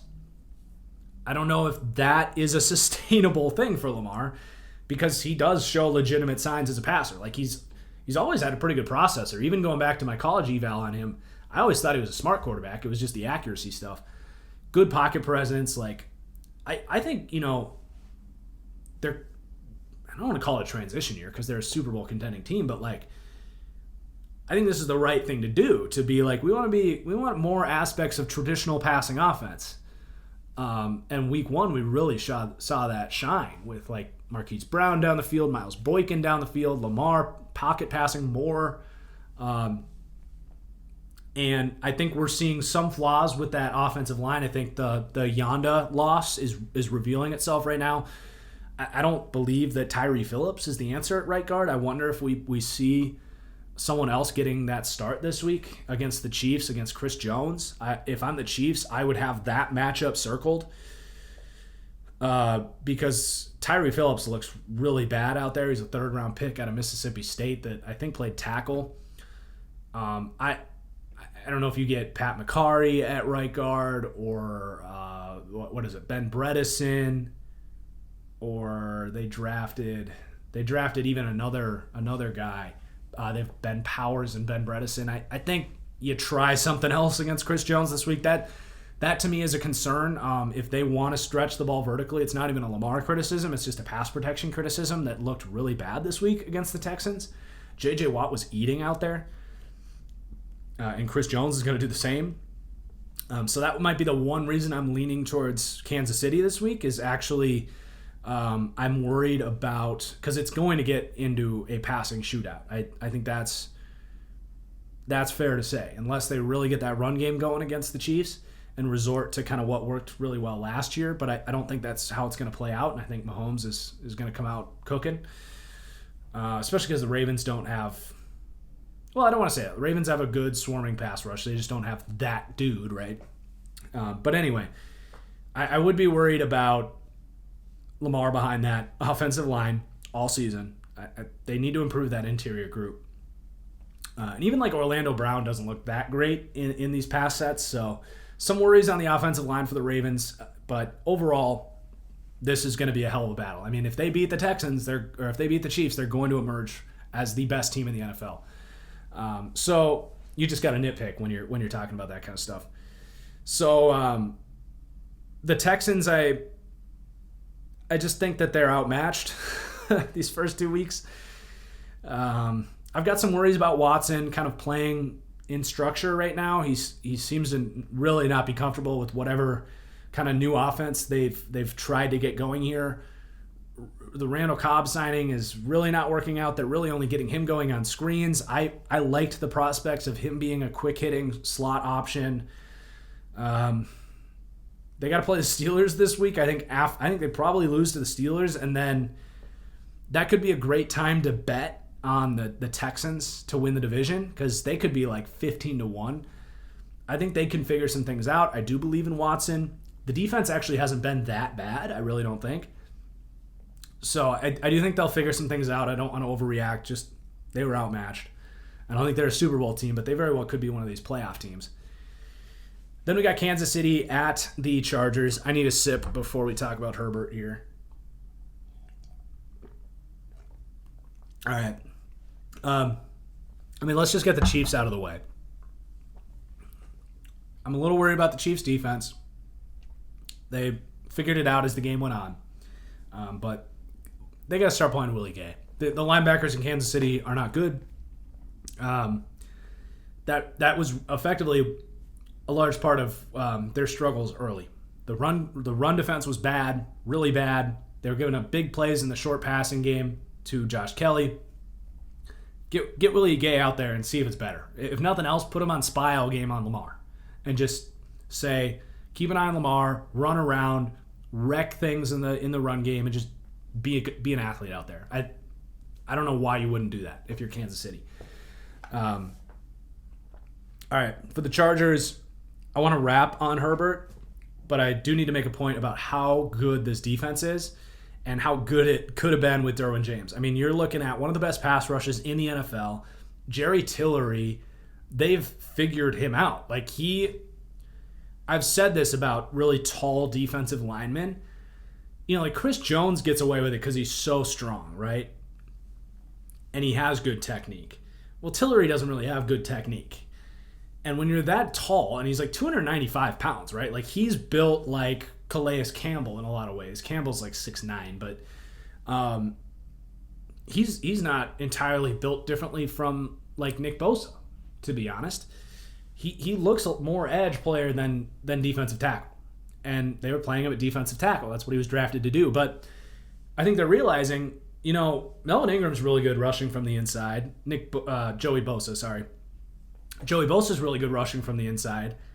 Let's actually put Jerry Tillery outside as a power speed, speed to power lengthy mismatch problem on the outside. And let's have Nwosu coming on weird setups as well off the edge. And then, hey, let's admit here, we don't have much of an interior presence. Linval is playing well, by the way, who's contributing in all of this, because he's going to eat blocks in the middle, and that's what allows Ingram and Bosa to kind of move around interiorly, if that's a word. But I really am impressed by what they're doing with the pass rush, getting Tillery on the edge, and Wosu, Bosa, Ingram, and what Linval's doing is just a cherry on top. Like, Linval looks rejuvenized here, so the pass rush is amazing. These linebackers are playing well. And then the secondary is still dominant. Davis is playing great. He defended Tyreek Hill one-on-one on a go ball. That you wouldn't expect. Might be due for a speed boost in the roster this week. Might need to look into that. Watch the tape on that play and see if he was running stride for stride with Tyreek Hill. But you've got really good corners. I mean, you still have Chris Harris, Casey Hayward, and Davis, who has now established himself as a quality number 2. Like, he was good last year, and this year their plan was Desmond King was not going to be the third corner. They're going to have Chris Harris in the slot, Davis outside, who they like, and then move King to safety. And they've stuck with that. But King has kind of played more of that Derwin James role now instead of the free safety spot. And I honestly would have to check who's playing the most at free safety. I don't know if it's Nasir Adderley or Rayshon Jenkins or whatever. But Jenkins played valiantly in that role at free safety with Derwin James out last year. So it sucks that they lost Derwin James, and if they had him, I can't even imagine how good this defense would be. But the Chargers defense is fully legitimate. And it's going to keep them in a lot of games. Very similar to, I think, the Chicago Bears of 2018 and the Jags before that. Now, let's talk about Herbert. He was all the rave this week, right? He gets the surprising start. He comes out, scores a couple of touchdowns early on, and people are freaking out. Chargers Twitter is like, quoting people that are saying they were wrong on Justin Herbert and saying, oh, all these analysts, these idiots that just stick to their... I was getting tons of flack for this. And if you're listening to this podcast and you were one of those guys on Twitter coming at me because I was talking about the dumb throw he had late in the game that was consistent with his college tape, saying, oh, you're just another draft analyst that won't back off your take and blah, blah, blah. Like, okay, first off, it's Twitter. Like, I'm sorry, did you want a full, scouting report, film review of his entire start in the third quarter of that game? Like, my opinion on Herbert is coming, and it's coming right now. So relax. He made a really bad throw in the fourth quarter, and we'll get to that. I think that what I said was I fully watched the game. I evaluated every throw he made. Honestly, more bad than good. I'm looking at this objectively. He missed several really simple NFL throws on third down that would have moved the sticks. And with how well they were running the ball and how much the Chiefs' defense was reeling, if they convert those, I think it's a much different looking football game. But they don't. He misses I think it was 2 out routes that he dropped short. Actually, it was one he threw too far out of bounds. It was more of like a 15-yard out, and one was a quick out that he threw in the dirt. And then there was another one on a crosser on like 3rd and 3 that was a difficult throw, but a makeable throw where he kind of panicked in the face of pressure and threw it way too hard. I think a more experienced quarterback would have lofted it ahead of the receiver who was open, let him get under it and do that. I think he threw with the wrong anticipation. So that's 3 third downs that they ended up punting because of poor throws by Herbert. And then you have another play, and I'm sorry I don't have in my notes what the ending result of this drive was, but regardless, first down, they call a play action shot where he ends up kind of nakeding out to the left. And Mike Dana, who's playing pretty well for the Chiefs in a run defending role, comes free of his block, and Herbert's drifting left, and Mike Dana gets in his face. But what happened was it was a check and release, right? A very simple concept. Anyone that's played Madden knows what a check and release is. It was a tight end on the defensive end. They run this boot, and the tight end lets Dana go, and the tight end slips out, or it was a fullback or something. And easy decision. You're going to get sacked. You have a 265-pound defensive end screaming at you. And I'm not talking about out of his mouth. It's simple. Just float it. float it to the fullback. It's first down. Get the easy 5-6 yards. Hell, if he runs through a defender that was probably on his way down, maybe he gets a first down for you. Instead, he keeps staring. I'm assuming he saw the defensive end flying at him, and he takes a negative 10-yard sack, and it sets up 2nd and 20. I don't remember what the ending results was, but that's a bad play. That's a very simple read and decision that is all part of this criticism of Herbert that he is Trubisky-esque, right? He doesn't have that it factor, that feel for the play.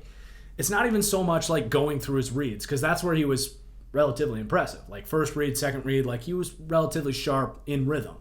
But out of rhythm, that's where I get worried about him, because he has all these physical tools and he knows he can do some crazy stuff, but it's the inconsistency. And that's what really showed in the, I don't want to call it a back-breaking interception, but that's really what it was. When you're playing Patrick Mahomes, I don't care if you have an 8-point lead or a 10-point lead, 11, what was the score at that point? 6? It was 17-6. Yeah, it was 17-6. So you have a 2-score lead. They're driving, right? They have a really nice drive. And it was either first or second down here. It was not third down, I know that.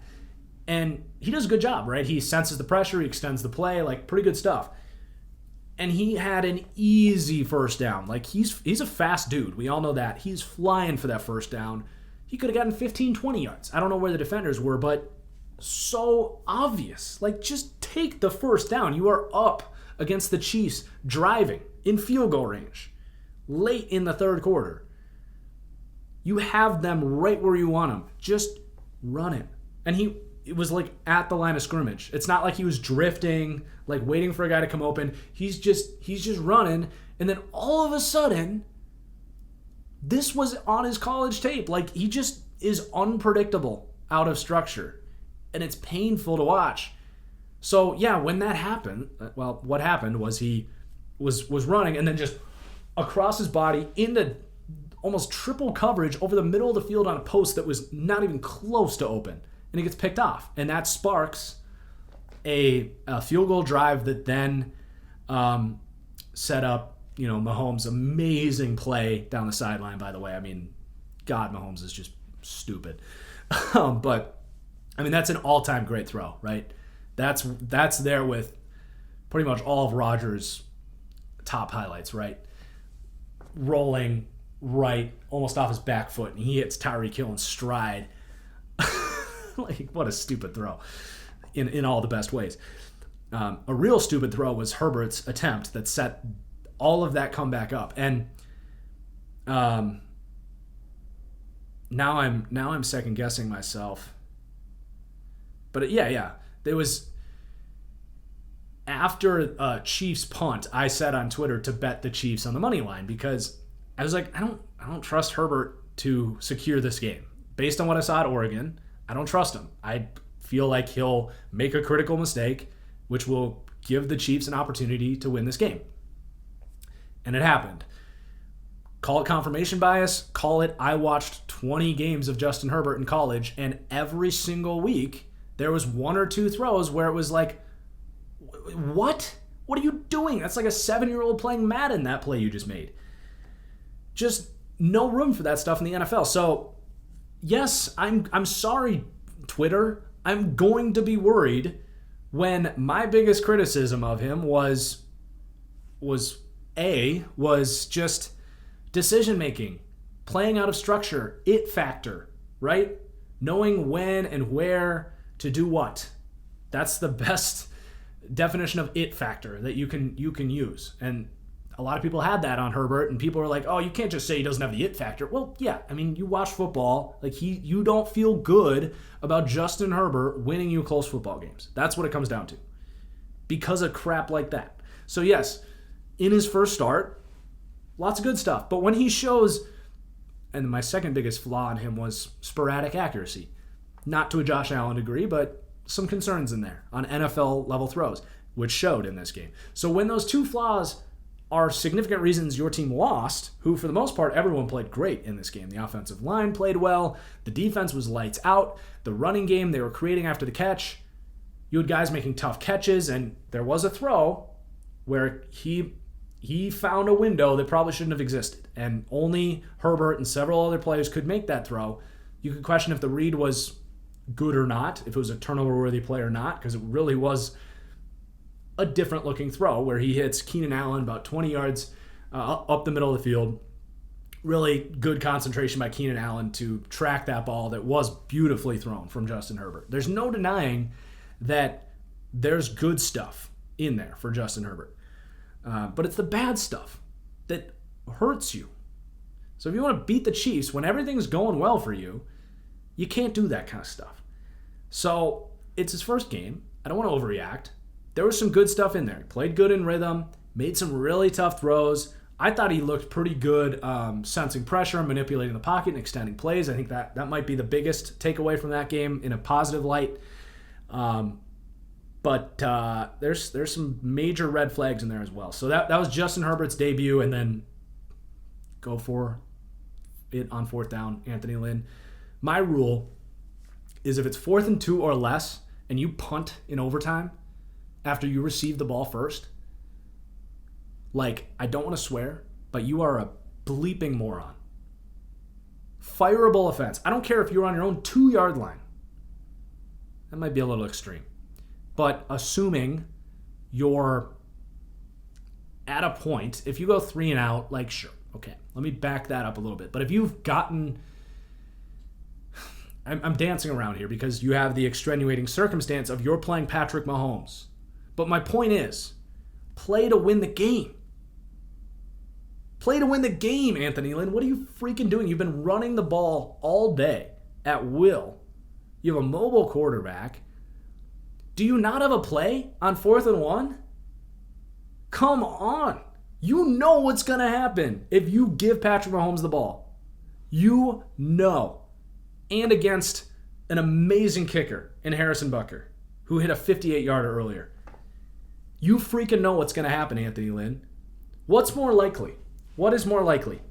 Throw out all the other analytics. Just think about this. What's more likely? You get a yard, or you stop Patrick Mahomes from getting a field goal after he's already starting in good field position? Use your freaking head, Anthony Lynn. Either look at the data, use your mind. What a awful. And I mocked Anthony Lynn for the Herbert quote where, he was like, Herbert's the kind of guy you draft him because he looks good getting off the bus. No, you don't draft anybody at quarterback because they look good getting off the bus. Not 6th overall, especially. You draft them based on their college tape and their physical traits. Baker Mayfield doesn't look great getting off the bus, but he's one of the more physically gifted quarterbacks, relatively speaking.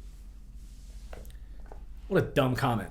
And then he doesn't go for it on 4th down. He effectively punts the game away there. Just a moronic decision. And then this week he comes out and he says Tyrod Taylor's our starter against the Panthers.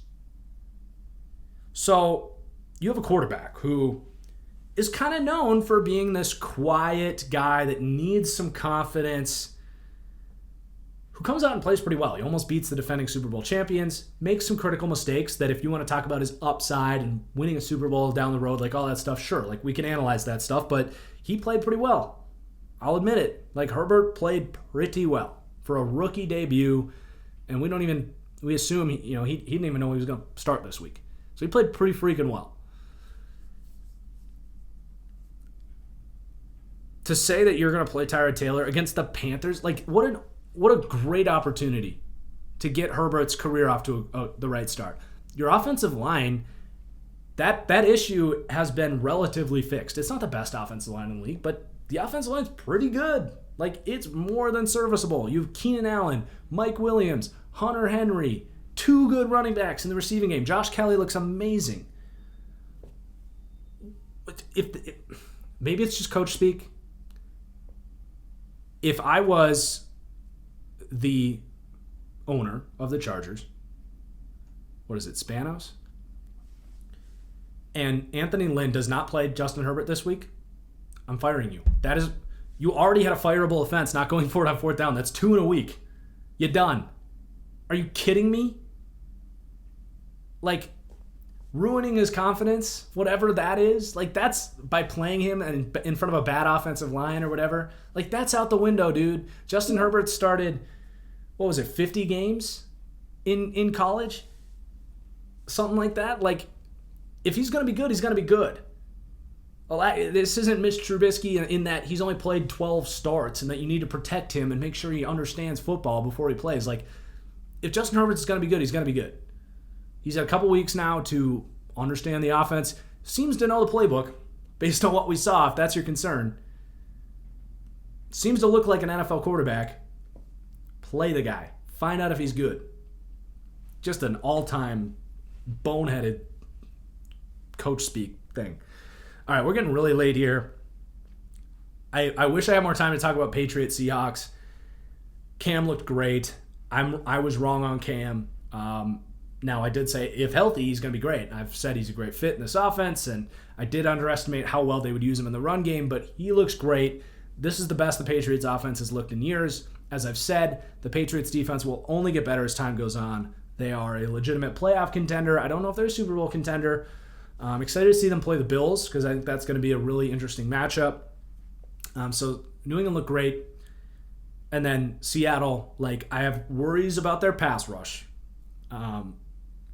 And I will say, if they run into Green Bay again, I still think that Green Bay matches up against Seattle because to beat these mobile quarterbacks, I actually think, in general, coverage is really important. But to beat these really mobile guys, I think, no cover unit is going to be able to cover for 7 seconds when they have all day to run around back there like Russ did this week. I think, if a team can rush Russell Wilson and then inversely Seattle doesn't have much of a pass rush, there's some issues there. But all in all, I rank Seattle number 1 in the NFC.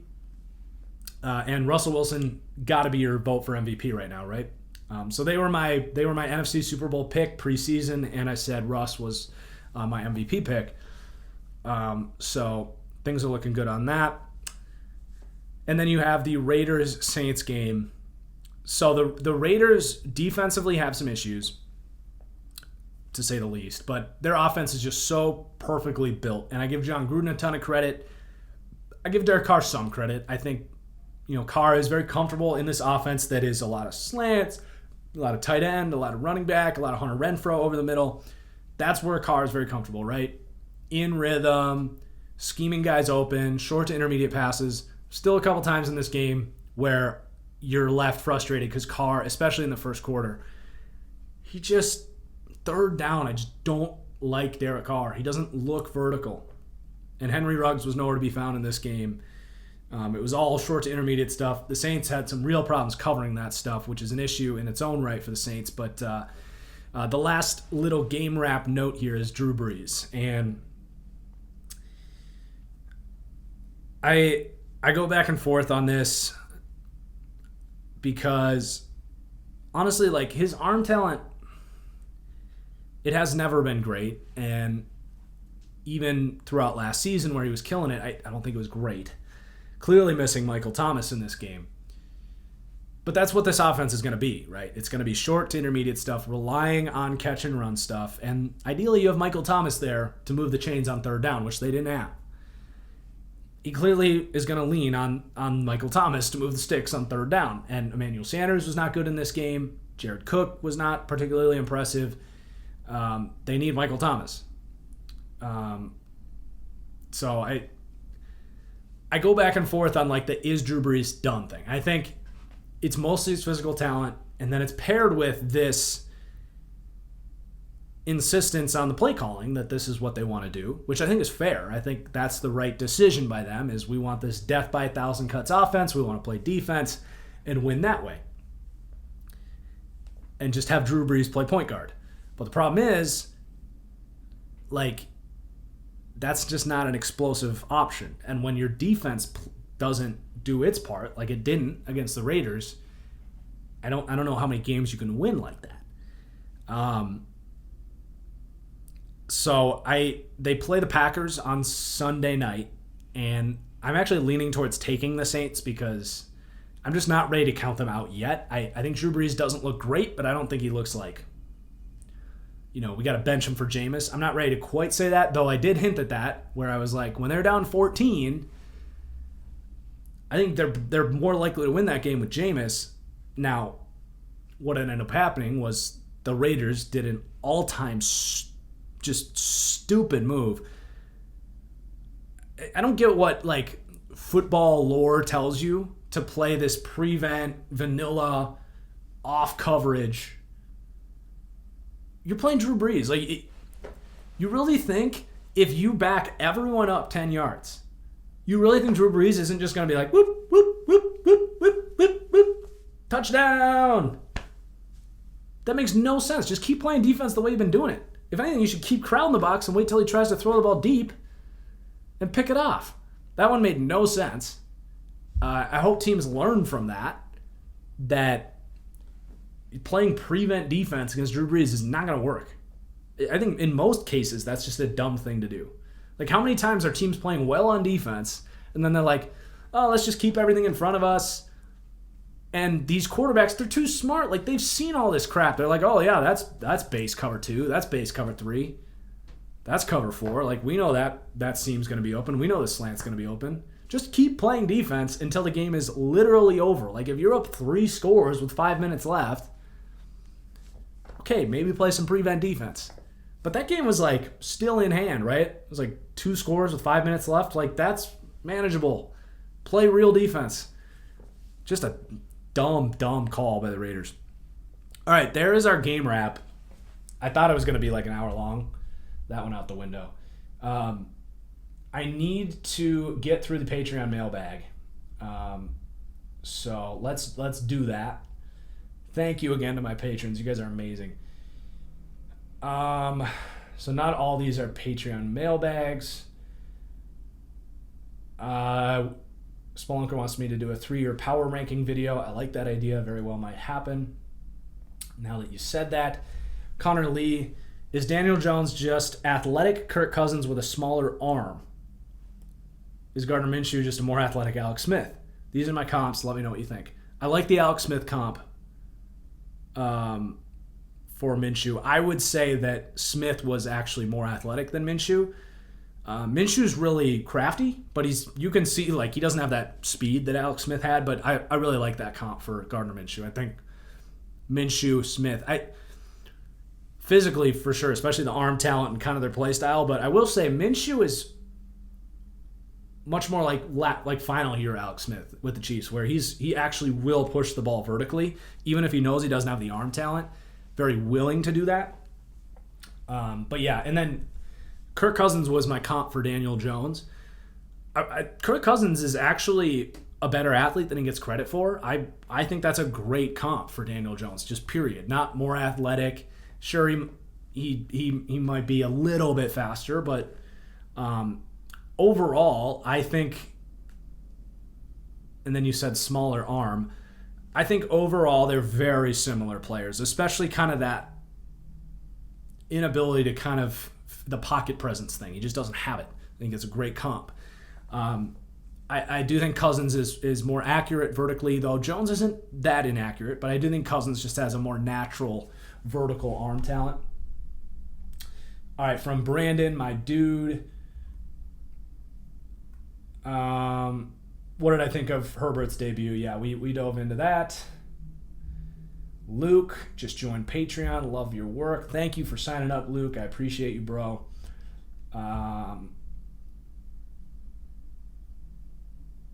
If I'm John Elway, Locke's injury is season ending, do I go after Fields or Lance in the draft to find high upside, or do I chase one more year of Locke? To me, I mean, we'll see what Fields looks like at Ohio State. Lance, to me, that seems like that's going to be just as risky as hoping Locke can come back. Because Lance, we just don't have enough information on him. But as for Fields, I think the Ohio State season will happen. I don't know. I don't have my eval of Fields remotely close to done, so that's hard to say. I lean towards, maybe you do both. I like do another early second round pick thing. Like if someone's there, like say like Jamie Newman, maybe in the second round, maybe that would be the way to go to have more of a competition. Might be the way to go. Question from Lions. Is it time to do a full teardown and rebuild? If so, what team makes the most sense to trade for Stafford? I think you might as well, right? I don't see where this is going for Detroit. I mean, maybe if they bounce back and win this week against Arizona, you rethink that. But if they lose this week, I definitely think so. And, yeah, man, if you trade Stafford,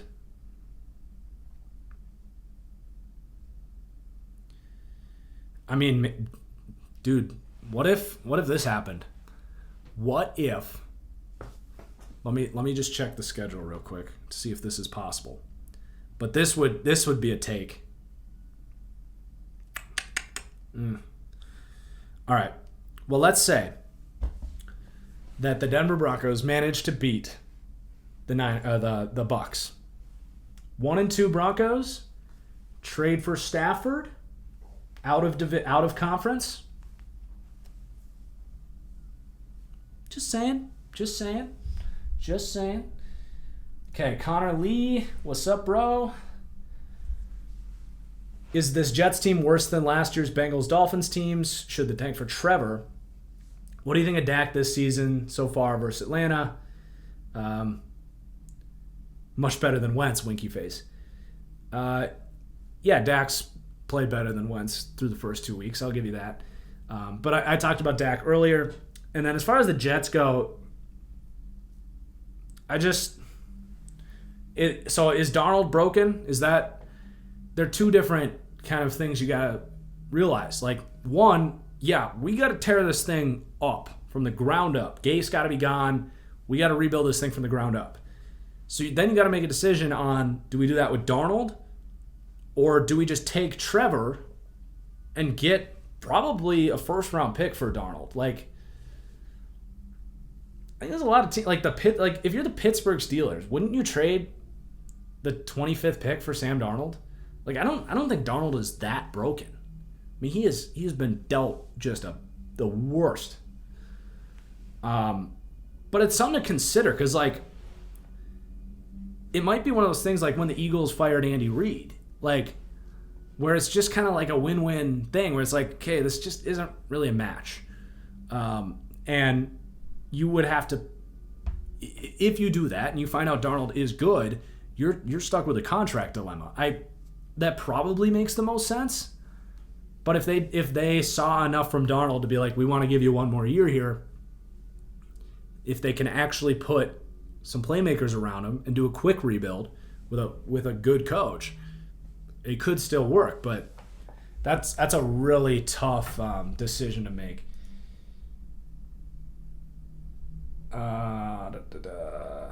That's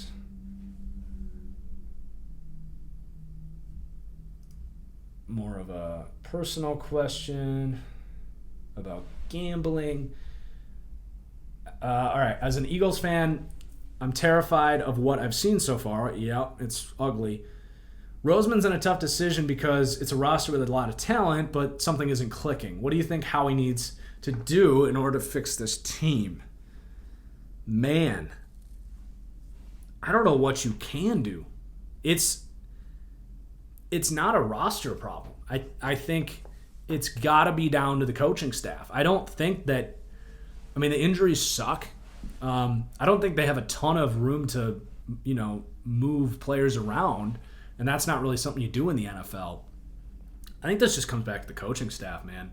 They got to figure it out. I wouldn't put this season on Howie, though the drafts over the last few years, I was talking about, the J.J. Arcega-Whiteside over DK Metcalf, all-time colossal crap evaluation by someone I do have a lot of respect for.